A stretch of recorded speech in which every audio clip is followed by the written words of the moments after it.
से चेहरा लंगूर से, मोटी मोटी टोन है, कड़ी कड़ी मूछ है। हाँ हाँ हाँ हाँ, आए बड़ी दूर से, चेहरा लंगूर से, मोटी मोटी टोन है, कड़ी कड़ी मूछ है। खाते हैं आइटम हजार,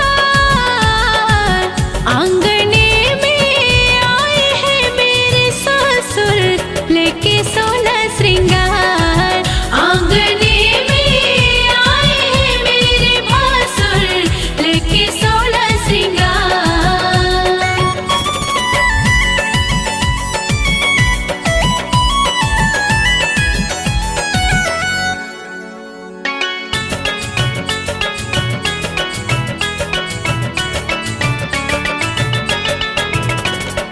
खाए हैं पूरी मिठाई खूब चाप के, मड़वे में